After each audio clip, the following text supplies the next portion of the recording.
Зараз я продемонструю свою реалізацію механіки ринку. Я тут ще підготував одиниці, щоб ні про що не забути показати абсолютно все. І почнемо з першої літаючої тарілки, яка має повне здоров'я, грубо кажучи, вона прямо з заводу. І ми її відправляємо на ринок, ми її продаємо. Ми отримуємо за неї 1000 гривень, тому що її собівартість 2000 гривень. Себто продаж йде за половину вартості від одиниці. Але є ще такий параметр, як здоров'я, і воно теж впливає на ціноутворення. Тому якщо ми продаємо звичайну тарілку з здоров'ям приблизно половину, то ми отримаємо половину від половини собівартості. Це цілком логічно. Себто половина йде якраз від половини тих грошей, які ми могли б отримати за продаж цієї тарілки. Але це ще не все, тому що в моєму моді також є ранги одиниць. І ось, якщо продати одиницю першого рангу, себто, якщо вважати звичайну одиницю нульовим рангом, то ми отримаємо вдвічі більше грошей. Тобто 2000 гривень, тому що собівартість літаючої тарілки, яка вже першого рангу, вдвічі більше, ніж у звичайної. Для другого рангу це вже втричі більше, ніж звичайна тарілка. І тоді ми отримаємо вже 3000 гривень від 6000 гривень початкової вартості. Власне, ви це і бачите. Ці параметри можна комбінувати, і при цьому ось одиниця другого рангу, але з неповним здоров'ям. Скільки ж ми отримаємо за неї? 1600 гривень. Хоча могли б отримати 3000 гривень. Але отримали лише половину, тому що у неї половина здоров'я. Це грубо кажучи. Ось. Також, якщо ми подивимось, одиниця коштує в самій станції. Вона продається, грубо кажучи, прямо як з заводу, без рангу, з повним здоров'ям. Вона коштує 1500 гривень, себто 75% від її початкової вартості, якщо придбати її в заводі, виробити самостійно. Себто на ринку придбати все ж вигідніше, але не завжди є одиниці. Але на ціни також ще впливає інфляція. Це ще одна механіка моду. Якщо грошей буде більше, ніж 10 тисяч, то після цього ці гроші, грубо кажучи, будуть впливати на ціни, їхня кількість. Ось ми додаємо 10 тисяч, і у нас 18 загальних грошей. І ми бачимо, що ціни змінилися. Вони, по суті, вдвічі більші, ніж, майже вдвічі, більші, ніж були. Тому що в нас вдвічі більше, ніж ліміт, грубо кажучи, грошей до інфляції. А він становить 10 тисяч гривень. Ось. Якщо ми придбаємо одиницю, то ми бачимо, що ціна знизилася. Це тільки тому, що в нас стало менше грошей. Якщо ми ще придбаємо, то вже вийдемо на початкову її ціну. Але витратимо значну кількість грошей. Ось. В принципі, ця механіка інфляції буде і для заводів теж працювати. Але ми зараз не про них. Тож, щодо продажу одиниці я все показав. Хіба що є ще нюанс з приводу не дуже доречної, але існуючої механіки. Вона стосується ліміту одиниць, яких можемо продати. Ось, припустимо. Зараз ліміт становить 9 одиниць. Він був створений лише для прикладу. Себто в самому моді, коли він вийде колись, 20 альфа, цього ліміту не буде. І ось, припустимо, ми продаємо 10 одиницю. Якщо ми вже продамо 11, то нам вічливо скажуть, що ринок якби повний одиниць. і ми більше не продамо, поки хтось не купить існуючі. Ось. Awaiting orders. І це що стосується ліміту. Так. Зараз звільнимо місце. Ready for action. Roger that. Я вам продемонструю, що буде. Awaiting Куди ж ти orders. стріляєш? Affirmative. Що буде, якщо продати якусь ванільну одиницю? Ванільну одиницю, наприклад, ми її відправляємо на продаж. І нам відчуво кажуть, що одиниця, її назва, не продаваємо, так би мовити. Ось можемо вивантажити, тут навіть танчик є. Танчик завантажуємо, а нам кажуть те ж саме. Awaiting orders. Ось що буде, якщо продати одиницю, в якій є всередині одиниці. Себто це транспорт повний, грубо кажучи. І нам кажуть, що потрібно вивантажити Ready for одиниці. action. Ну, в принципі, давайте це і зробимо. Verifying new coordinate. Affirmative. Ось, і тепер відправляємо на продаж. І все. Він був проданий за 1750 гривень. Власне, це з приводу нюансів я все показав з приводу продажу. Можна Awaiting навіть orders. повітряну кулю продати. За 75 гривень, тому що її вартість становить 150 гривень. Ось. В принципі, всі одиниці, які ви продаєте, вони всі показуються також і у ворога. І він має змогу їх купити. Тому не дивуйтесь, коли ви продаєте, наприклад, там, кілька танчиків, а потім ви побачите, що у вашого ворога вони якимось чином з'явилися. Це з приводу було продажу. А тепер ми будемо говорити про купівлю і що на неї впливає. Як ви бачите, є якийсь незрозумілий екшон, в якому написано, що МЕС стабільний. А хто такий взагалі МЕС? МЕС – це абревіатура від риночної економічної станції. Ви її, можливо, вже тут бачили, якщо я її випадково якось засвітив. Ось. Вона стабільна, себто в неї повне здоров'я, її не атакують, вона не ремонтується. І ціни, відповідно, всі стабільні. Ну і показується, скільки одиниць доступно на ринку. Давайте я вам покажу, як можна вплинути на множник ціни. Ось у мене тут трейдплат обраний в хоткеях. Ми оберемо для прикладу, ну, нехай будуть камікадзе. 6 камікадзе. Ми їх атакуємо станцію. І бачимо, що статус змінився на атакований, а тепер на ремонтується. Атакований статус, відповідно, ставиться тоді, коли одиниця зазнає шкоди. А після того, як шкода, грубо кажучи, пройшла, вже більше станцію не атакують, ставиться статус ремонтується. Тому що здоров'я не повне і станція має властивість самовідновлення, ремонту себе. І ось цей множник здоров'я, це якби множник ціноутворення, якраз і є здоров'ям станції. Себто ми до нуля не зможемо знизити множник ціни. Ми зможемо тільки так вбити станцію. І це, в принципі, продумано. Я вам потім покажу, що буде, якщо її врешті знищити. На що впливає цей множник ціни?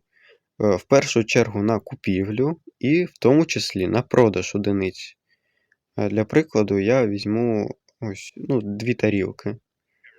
Одну продам зараз, а іншу продам, коли буде 85%. І ви побачите, що ціни дещо інші. Да, я забув, яка там була попередня ціна. В принципі, на запису буде видно. Ось, ціни відрізняються. Ось, наприклад, навіть якщо зараз ще продати. Повний, точно. Да, ось, ціна вже змінилась. Значно вища, до речі, тепер. Ось. А тепер я вам покажу, що буде, якщо знищити ось цю станцію.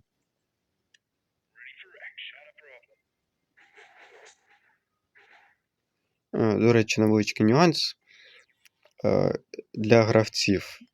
Для гравців якраз обидва стани МЕС, вони якби вигідні тим, що можна дуже дорого продати, коли множник ціни 100, і можна дуже дешево купити, якщо множник близький до нулю.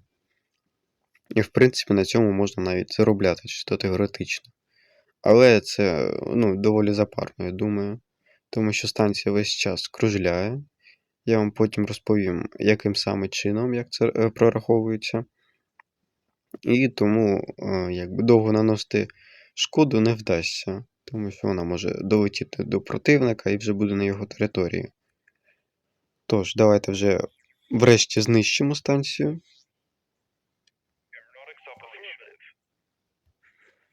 І ми бачимо, що статус змінився на що МЕС вже знищений.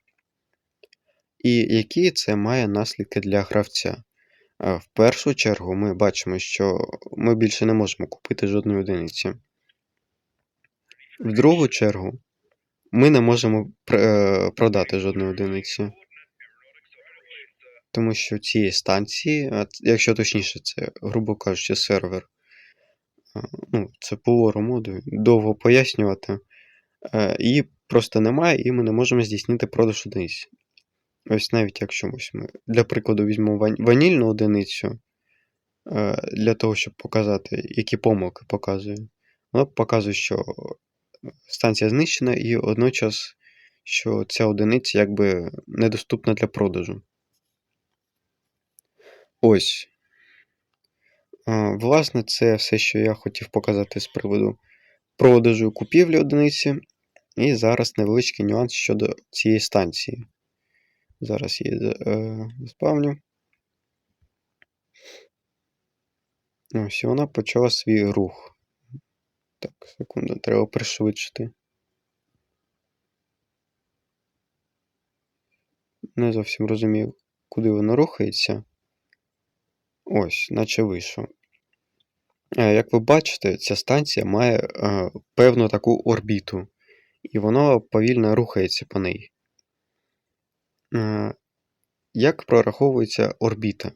Орбіта прораховується від найменшого або ширини, або висоти мапи, тобто, що найменше, від того і буде відштовхуватись розрахунки станції. І після цього вона починає рухатись посередині між центром мапи та, як сказати, чимось найменшим. До краю мапи, грубо кажучи. Тобто у нас найменша висота, значить, до краю висоти, грубо кажучи.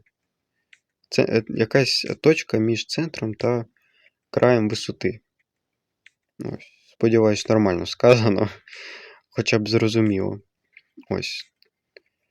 В принципі, це все, що я хотів показати. Є ще один абсолютно маленький нюанс. Він стосується вже безпосередньо механіки самого моду і напряму не стосується до механіки ринку, але я б хотів його продемонструвати. Якщо вбити секвіджера, тому що секвіджер це, по суті, найголовніша одиниця в моєму моді. Якщо її вбити, то всі одиниці становляться нейтральними, агресивними. І куди ж вони прямують? Спитаєте ви. А вони прямують захищати ось цю станцію. Можемо навіть пришвидшити. Ось вони рухаються якраз захищати цю станцію. В принципі, невеличкий такий прикол. Було б забавно, коли ось така купа одиниць рухається на противника за станцією, і він не буде знати, що робити. Це доволі прикольно. Але, знову ж таки, напряму це механік ринку не стосується. В принципі, я показав абсолютно все, що міг. Далі ми будемо дивитися на механіку реалізації ринку від генерала Айрона. Тож, В цьому, грубо кажучи, моді є спеціальна споруда. Ну, стільки вона, в принципі, є. Як ти був брати? Ось. Ми можемо почитати опис, що ось Stonks Co. Unit Mart. Він дозволяє придбати та продавати одиниці іншим гравцям. Має 10 слотів.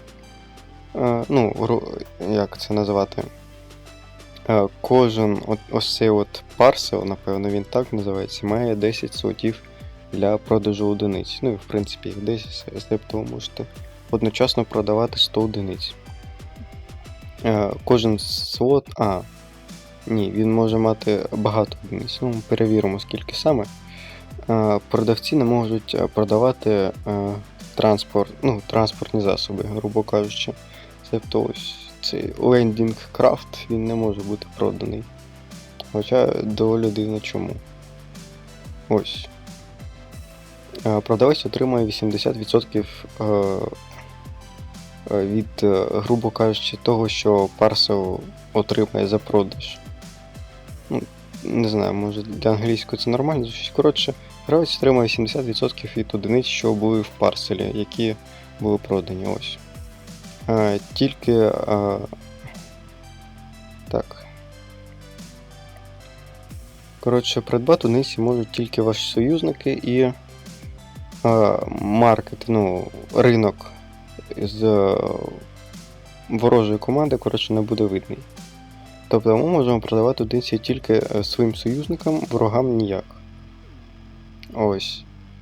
Тому ми можемо протестувати. У мене вже в кількох парселах є одиниці. Де тут, не знаю, може десь показується. Ось тут є інформація щодо парсел, можемо навіть тут опис почитати. Він дійсно 10 одиниць має змогу нести, грубо кажучи. Автоматично враховує тотальну ціну одиниці.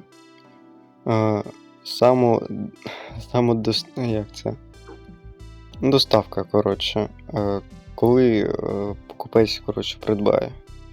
Так, і, знову ж таки, не підтримує транспортні засоби. Ось. Власне, як здійснюється продаж одиниць? Давайте ми заспавнимо. Наприклад, кілька танчиків. Ось цей пустий парсел, ось 3 танчики. Вони коштують $350. Ось вони завантажуються і нам підсвічується перший слот якраз цих парселів. Нам показують тут список одиниць і нам показують тотальну суму.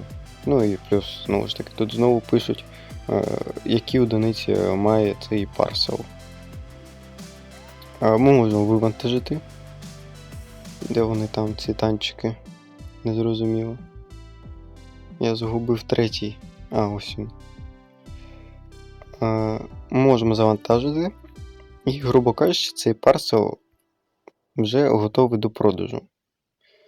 Тобто, якщо одиниці вже там є, то ваш союзник може зайти в свій Unimarket, обрати тут команду, з якої він придбатиме одиниці. В нашому випадку команда 0 обозначає якраз команду першого гравця. І ми бачимо ось парсел 1 підсвічений, і він має 3 танки з сумою $1050. Ось ми можемо їх придбати. Тільки трохи сумно, що доставка 15 секунд. Це іноді доволі довго. Ось. І ми можемо спостерігати, як летить певний гелікоптер, напевно, якщо можна його так назвати. Десантує нам одиниці і сам летить геть за мапу. Ось він долетає до мапи і все зникає. І це доволі, напевно, зручно, я б сказав, тому що можна вибрати місце, куди десантуватимуться одиниці, коли їх придбають. Ось, наприклад, 10-й слот, тут експериментальний танк. Можемо його обрати, у нас доставка сюди здійснюється. Напевно, краще промотати трохи. Це вже пофіг, ладно. Ось, знову летить цей гелікоптер. Чи як я не знаю його назвати. У нього є ім'я. І знову ж таки ось наш танчик. Ось, трохи сумно, звичайно, що не можна продавати ворогам одиниці. Але, в принципі, це не так важливо, тому що найголовніше це реалізація механіки і переробити на продаж ворогам не складно.